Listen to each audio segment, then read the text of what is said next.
శ్రీగురుభ్యో నమః.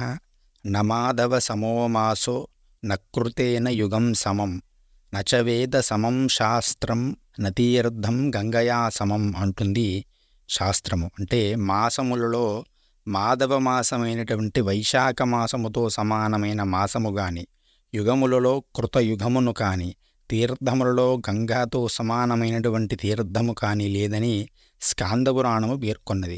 నారాయణుని యొక్క అవతారములైన కూర్మ, పరశురామ, నృసింహాది అవతారములతో పాటు శంకరాచార్యులు, మన చంద్రశేఖరేంద్ర సరస్వతీ యతీంద్రులతో పాటు ఎంతోమంది మహానుభావులు అవతరించినటువంటి మాసము వైశాఖ మాసము. వైశాఖ మాసము అనేది అత్యంత పవిత్రమైనటువంటి మాసము. ఈ మాసంలోనే తృతీయా తిథి రోజు, అంటే 3వ రోజున అక్షయ తృతీయ పర్వదినము అనేది జరుపుకుంటూ ఉంటాం. దీని గురించి మనకు ఆ పరమేశ్వరుడు అద్భుతంగా వివరించడం జరిగినది. ఆ విశేషములన్నీ కూడా నేను ఒక వీడియోలో గత సంవత్సరమే చేశాను. ఆ వీడియో యొక్క లింక్ మీకు డిస్క్రిప్షన్లో ఇస్తాను. ఆ వ్రతముని ఏ విధంగా ఆచరించాలనేటువంటి విషయాలను కూడా మీకు తెలియజేస్తాను. ఈరోజు ఈ అక్షయ తృతీయ రోజు ఎవరైతే ఉదక భాండమును, అంటే నిండు కుండను, ఒక కొత్త కుండ కొని అందులో నీళ్లను నింపి దానికి వాసన కట్టి, అంటే ఒక గుడ్డను, ఒక వస్త్రమును కట్టి బ్రాహ్మణునికి దానం చేసినట్లయితే అద్భుతమైనటువంటి ఫలితం వస్తుంది. ఇలాంటి ఫలితం అంటే పితృదేవత అనుగ్రహం అనేది కలుగుతుంది.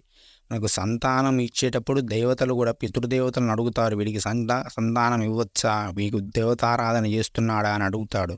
పితృదేవతలకు తర్పణాలు ఇవ్వకుండా పితృదోషములను మనం తెచ్చుకుంటూ ఉన్నాం. అలాంటి దోషాలను కూడా ఈ ఉదకబాండ దానం అనేది తీసివేయగలుగుతుంది. లేదా చలివేంద్రమును ఏర్పాటు చేయడము, నీటి వసతిని కల్పించడము, దప్పికతో ఉన్న వారికి నీరునివ్వడము అనేది అత్యంత విశేషం. ఎందుకంటే ఇది తాపంతో ఉండేటువంటి మాసము కాబట్టి స్వయం పాక దానం కూడా చేయాలి. ఈరోజు స్వయం పాకం అంటే అన్నం వండుకునేందుకు కావలసినటువంటి వస్తువులన్నీ కూడా, ద్రవ్యము, డబ్బులు, ఏదైనా సరే, బట్టలు కానీ, గొడుగును కూడా దానం చేయవచ్చు. చెప్పుల జత, విసనగర్లు, ఇవన్నీ కూడా దానం చేయమని శాస్త్రం చెప్పడం జరిగినది. అంతేకాదు ఈ వైశాఖ మాసంలో ఎవరైతే శివాలయంలో గలంతికా దానం చేసినట్లయితే, గలంతికా దానము అంటే నీటి ధార అనేది పడడానికి పెడతారు కదా, పానవట్టము అంటారు కొన్ని చోట్ల. దాన్ని దానం చేసినట్లయితే సమస్తమైనటువంటి తాపములు, కోట్ల జన్మ తాపములన్నీ కూడా నశిస్తాయని శాస్త్రంలో చెబుతున్నది.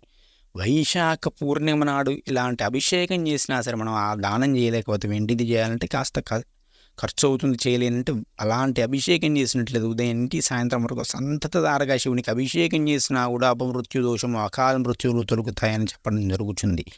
ఆది వ్యాధులు, అసలు జీవితంలో తగ్గవు అనుకునేటువంటి వ్యాధులను కూడా తగ్గించగలిగేటువంటి శక్తి ఆ యొక్క గలంతిగా దానమునకు, అభిషేకమునకు ఉన్నది అని శాస్త్రం చెప్పడం జరుగుతున్నది. కాబట్టి అంతటి గొప్ప శక్తి ఉన్నది. గ్రహదోషాలు, కష్టాలు, జీవితంలో తొలగని కష్టాలు అనేవి ఆ గలంతికా దానం వలన ఖచ్చితంగా తొలగిపోతాయి అని మనకు శాస్త్రంలో చెప్పడం జరిగినది. కాబట్టి అక్షయ తృతీయ రోజు ఈ విధంగా ఉదకబాండ దానము చేయడము, ఆ వైశాఖ మాసంలో ఏదేని ఒకరోజు గలంతిగా దానము చేయడం ద్వారా విశేషమైనటువంటి ఫలితమును పొందవచ్చు. అదేవిధంగా నృసింహ జయంతి కూడా మనకి వైశాఖ మాసంలోనే వస్తుంది. కాబట్టి నృసింహారాధన చేయడము, వైశాఖ పౌర్ణమి రోజు మహావైశాఖి అంటారు. ఆ రోజైనా కూడా మనం ఈ యొక్క గొడుగు, చెప్పులు, విసనకర్ర ఇవి దానం చేయవచ్చు. ఆ రోజు శరభుడు జన్మించినట్లుగా మనకు చెప్పడం జరుగుతుంది. శరభ యొక్క కథను, మన శరభావతార కథను ఇప్పటికే నేను శివపురాణ అంతర్గతంగా మనం తెలుసుకుని ఉన్నాం. మీరు ఆ వీడియో చూడనట్లయితే చూడండి, చాలా అద్భుతంగా ఉంటుంది. అదేవిధంగా మనకు చతుర్దశి రోజు, శుద్ధ చతుర్దశి రోజు నరసింహస్వామి వారి యొక్క ఆరాధన రావడం జరుగుతుంది.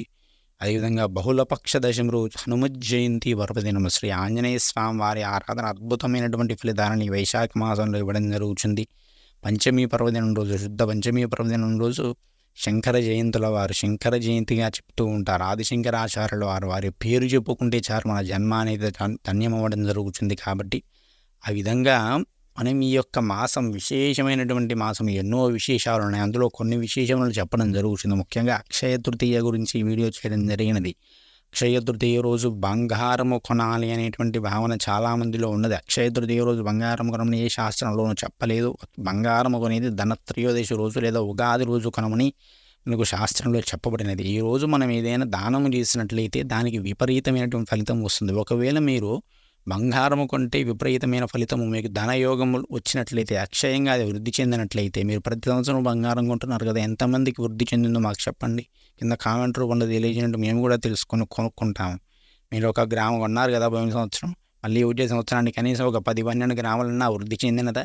చెందితే కామెంట్ చేయండి. అదే మీరు దానం చేసి చూడండి. ఈరోజు ఒక అరకిలో బియ్యం దానం చేసి చూడండి. మీ ఇంట్లో ఖచ్చితంగా బియ్యం వృద్ధి చెందకపోతే మీరు మన ఛానల్ని అన్సబ్స్క్రైబ్ చేసుకోవచ్చు. అలా చెబుతున్నాను. ఖచ్చితంగా మీరు ఏదైనా దానం ₹10 దానం చేసి చూడండి, మీకు ₹100 లాభం వస్తుంది.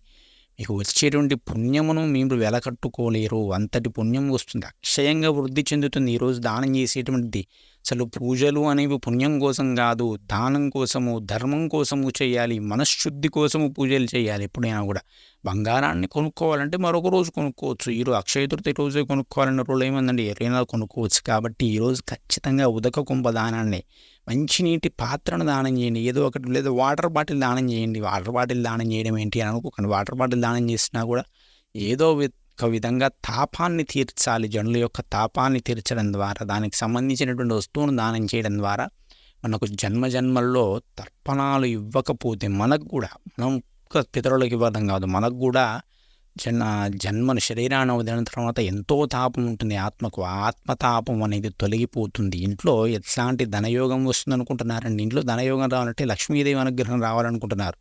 చాలా పిచ్చి వ్యవహారం అదంతా కూడా. పితృదేవతల అనుగ్రహం రావాలి. ముందు అమ్మవారు చూస్తుంది. దేవతలంతా కూడా పితృదేవతల అనుమతి లేకుండా మన ఇంట్లో అడుగుపెట్టరు. మన ఇంట్లో దేవతల అనుగ్రహం కానీ అనుమతి కానీ రావాలంటే ముందు కులదేవత, పితృదేవత అనుగ్రహం కావాలి. ఇవి లేకుండా మీరు ఎన్ని పూజలు చేసినా, ఎన్ని హోమాలు చేసినా, ఎన్ని వ్రతాలు చేసినా అవి వ్యర్థమవుతాయి. కాబట్టి ఖచ్చితంగా దానాన్ని చేయండి. దానము మీదే ప్రధానమైనటువంటి శ్రద్ధ వహించండి. కానీ ఇలా కొనుక్కోవడము, ధనాన్ని పెంచుకోవడం మీద శ్రద్ధ పెట్టడం ద్వారా అది లోభానికి, మోహానికే కారణమవుతుంది తప్ప ఆత్మశుద్ధికి, మనశ్శుద్ధికి కారణము కాదు. అది మీ ముందు తరాలకు ఉపయోగంలోకి రాదు, ఉపయోగపడదు. కాబట్టి ఆ విధంగా ఏదో ఒకటి మీకు తోచినటువంటి వస్తువును దానం చేయండి. చెప్పినటువంటి దానిలో ఏదో ఒక దానాన్ని చేసి ధరించేటువంటి ప్రయత్నం చేయండి. శ్రీమాత్రే నమః. స్వస్తి. జై శ్రీరామ్.